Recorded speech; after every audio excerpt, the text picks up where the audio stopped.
Today's a video for all you Skout Airgun lovers, whether you own one or you are a future owner. In today's video, I'm going to shoot my short-barreled version, 70 and 100 yards. As well, we're going to take a look at a few Skout accessories that are brand new, including the Skout rear rest. So with my rear rest and my bipod, I pretty much don't even have to aim anymore. And I got the new upgraded charging handle. So I'll show you how to assemble the rear rest and install the charging handle. We're also going to take a look at the new Tesla moderator system. This is basically a new moderator insert that you can add to your EPOCH. It's based off the Tesla valve system, so it's basically a leap forward in sound moderation, and you'll understand what I'm saying when I explain how it works. Super awesome stuff. But right now, let's get to some shooting at a very special 68 yards away. BB-8.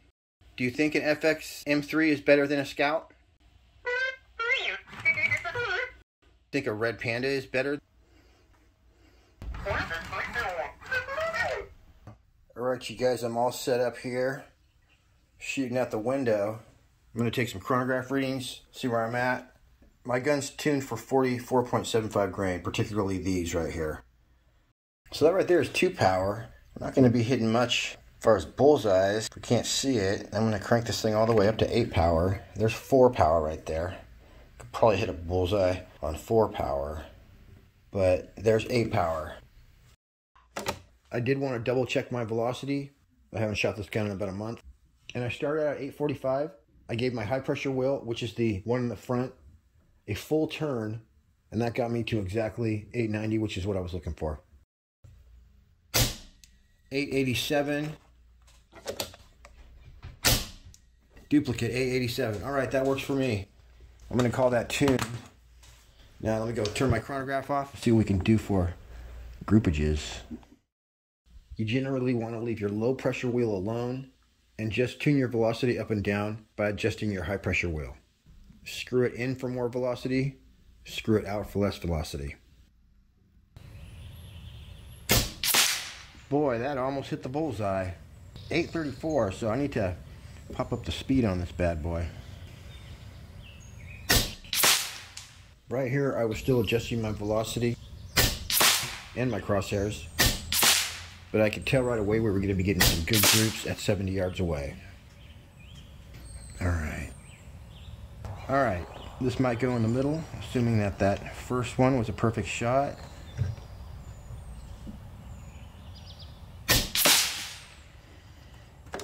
Closer. Right in the bullseye. Badass. Alright, let's take out this guy up here. Oh, slipped on the trigger, still hit the bullseye.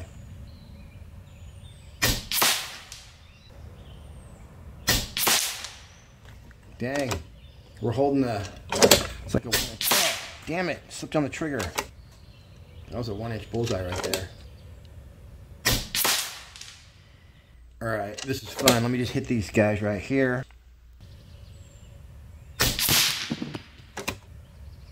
And hit this guy in the head.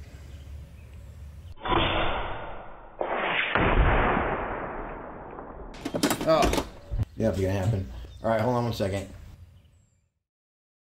Alright, you guys, this is a TV right here that I accidentally broke. So we're gonna go ahead and do a group on his face. Alright, I'm about to ruin this TV's day. About 3,000 PSI.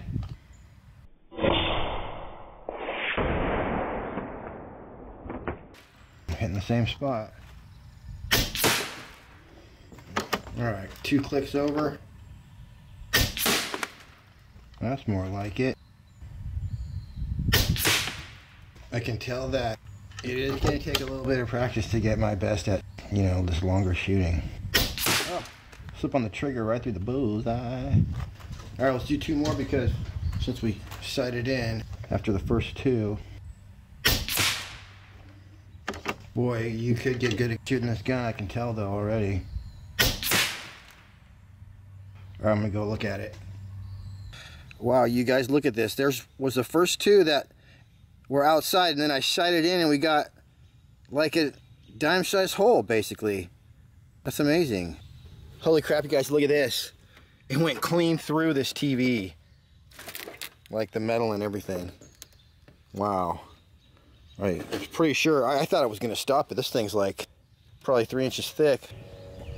I think that one little problem is that I thought there was no wind today, and there's a little bit of wind. Alright, so I can see that that's blowing that way, so let's just say that I aimed a little bit on this side of the bullseye. Didn't aim far enough on that side.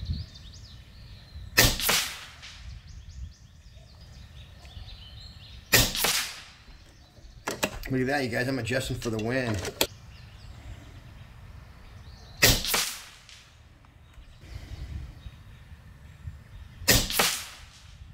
Holy crap, did I just annihilate that bullseye? Holding over? No freaking way. You gotta see this to believe it, you guys. Seriously, let me go down there and look.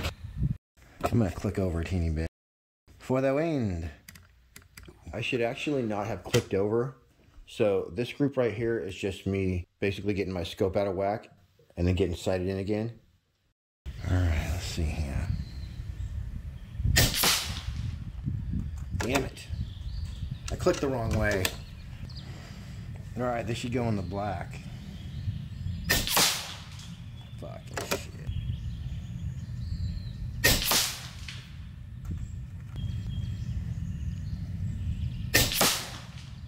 And now here's my official group when I finally got the hang of shooting my Skout EPOCH. Alright. I'm going to shoot this one without trying.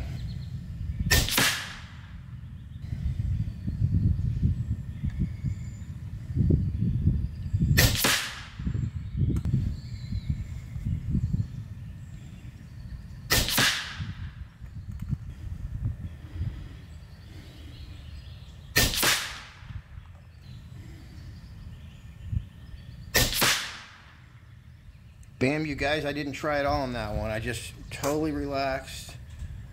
And that's how it's done. Dang, that is awesome. And we are sighted in as well. All right, let's do some trick shottery. We're going to get to some 100-yard shooting momentarily. But first, here's a look at the Skout rear rest. Okay, so these are all the pieces to our Skout Airguns rear rest. So when I pair this with my trick-ass Skout Airguns carbon fiber tripod, I'm going to have unparalleled stability and control. So one of the keys is that this Skout Airguns is actually going to be the back. That's going to be facing the shooter. And that's so that you're always going to have access to this knob right here. If you were to put the thing in the other way, it doesn't work as well. So this is unlocked right here. When you put it on the correct way, that hole right there provides a place for this to go as low as you want. So you could just put it in like that, let's say. When you're sliding it in, you don't want to go past this groove right here, or it won't close. And so what that means is that with the bubble facing the shooter, you're just going to slide this piece right in, about flush right there, close your lever, and then boom, there it is. So then you're going to take these 4 screws, and then they're going to go up through here and attach to the gun somehow. So we'll get to that in a moment, but your thing's going to be facing like that. And then down here, as long as this is loose right here, then these knobs on both sides, like that, they're going to move that back and forth, lock it into place when you like it. And then, of course, you got your little feeties right here, and you can use those to make that little bubble go exactly where it needs to be, if you care to level it. Okay, the reason it has knobs on both sides, let me unlock this right here, is because this is designed for right or left-hand shooters. These right here are knobs. Boom. There, you want to be more precise? There you go. And are you in a bit of a hurry? There you go, bro. Aim that gun, son! Hurry up! I'm going as fast as I can. Badass. Lock that sucker in place. So yeah, definitely a trick-ass setup right there. Let's see how this attaches to the gun. You're going to get 4 really heavy-duty Allen screws, and they're going to fit right through there like that. Sure enough, boom. There's 4 screw holes right in the bottom of my stock right there. So that thing fit on the back perfectly, almost like it was designed to go there. As well, you can see that you'll be able to store your gun inside the case, even with a scope and this rear part attached. So I tightened up all 4 screws, got a precision fit, and now I feel like my Skout is complete. Yeah, BB-8. I got one heck of a setup, meow. The bunnies have safely escaped. There's one over there, and there's a cat right here who wants to eat them. You don't eat bunnies, do you?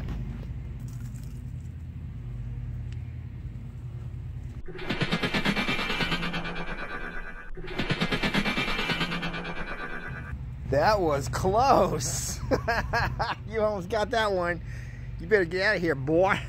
By the way, if you use the affiliate links in the description and visit either Pyramid Air or SkoutAirguns.com, you pay the same, but I make a small percentage on everything you buy. All right, we got my beautiful Skout all set up here, and we are stretched out all the way to, very special, 98 yards away. It's basically shooting against my shooting rest way back there. There we go. This may be a little bit crazy with a 8-power scope, but we're going to try it anyway. We're calling this 100 yards. Powering on.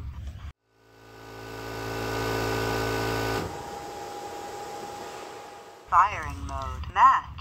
Battery level 60%. Alright, see where we hit. This is so cool. My rear rest. You just dial it in. I'm just doing dials right now. Go right up to there. Boy, my dot looks a little blurry though through the scope. I don't know. Fire timer on. Problem is I can't see where I hit. Alright, well, I can fix that.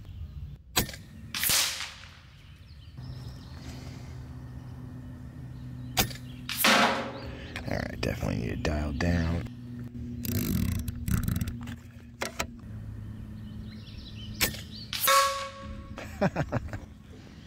Freaking perfectly in line too.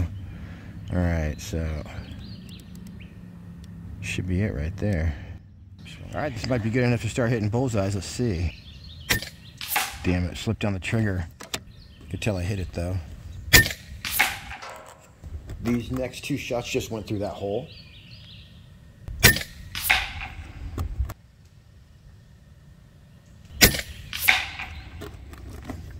I'm not trying to hold the gun still, I'm just kind of letting it kick back. So I'm going to go drive down there though. Check out my first group. So I was using just regular printing paper rather than cardstock. So we didn't get to see the individual holes, but I definitely got a 1-inch group on my first try. Well, darn it, holy crap, that's pretty good. I held a 1-inch group on my first try with an 8-power scope, 100 yards. Awesome, I'm stoked. If that's my first try, I imagine once I get a more high-power scope and maybe get to be a little better shooter, I'm going to be able to get some awesome groups. So before we take some headshots with Extreme Prejudice, here's a quick look at how I installed my charging handle, as well as the general theory behind the new Tesla moderator. The gun right here is sitting upside down. After removing the Allen screw, the old handle will slide right off. And you can see where the old handle was basically a drop down. This one is not only thicker, but it puts the charging handle right in the middle. I just slipped the new one on there, put the same Allen screw back in, tighten it up as tight as you can, and you're set. It's definitely an awesome upgrade, and you can get it in any color to match your gun. So the Tesla valve was invented by Nikola Tesla, and it's basically a one-way valve with no moving parts. So based off that design, Skout has developed a moderator that not only quiets down your pellet, but greatly reduces the turbulent air before it even reaches the end of the silencer. So you're not only going to get quiet operation, which you can get with a normal LDC, of course, but you're also going to get better accuracy because it strips that air in the first chamber and has other chambers that strip the sound. So when your pellet leaves the barrel, there's the least amount of turbulence as possible. All right, so this bad boy's been in the case for over a month. And when you store it for more than a couple days, it's recommended that you turn the air off, so the air's in the off position. And then from the body of the gun, you bleed the air. So you bleed the air by going like this, and then you leave this open for long-term storage. So I still got like 4,000 PSI in here. And the way you fill this is, of course, you would turn that first, and then you I need my little thing or do. Put my little key over there. And you're going to turn it on a little bit at first. Let the air kind of seep in there. And then do it all the way once it's pressurized. I think I kind of did it all the way, but yeah, don't crank too hard on this, but that's full open position now. And so everything's getting pressurized. All right, we're going to finish up with some 70-yard headshots. This is a 44.7 grain JSB going full speed, which is 890 feet per second. Putting that many foot-pounds on target is always thrilling. Boy, I really need a magazine for this, but I'm single shot loading.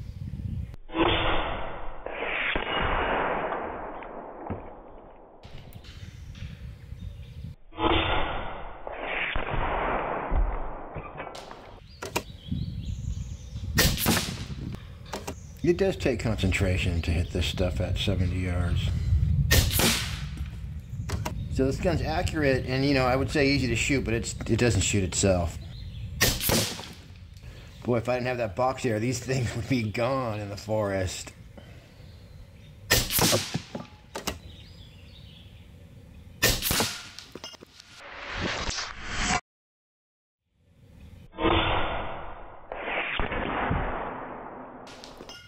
We're gonna have some bent up heads down there.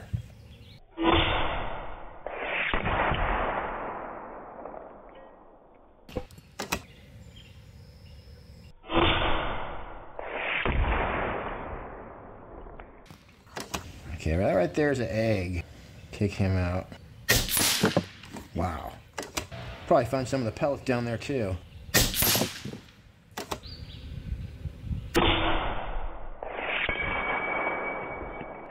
This one I do want to ding him in the head. This is like an antique steel target. He'll make quite a good noise.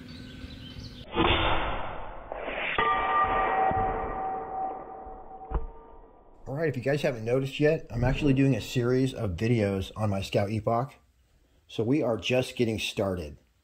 This is a little sample of some long range shooting with the short barrel, but I have this gigantic barrel right here that's basically as long as the entire gun. So I'm sure I could hit a can with my short barrel at 150 yards, no problem, and farther. But even so, we're going to put this long barrel on there, and we're going to get extreme long range, but we got to work our way up there. As well, I'm eventually going to change my Skout to 22 caliber, just so I can save money on ammo. BB-8. Where you been all this time? Do you work as a mercenary for Allied Forces? Yeah. You're on vacation. All right. Till next week. Happy shooting. We'll see you on the next one.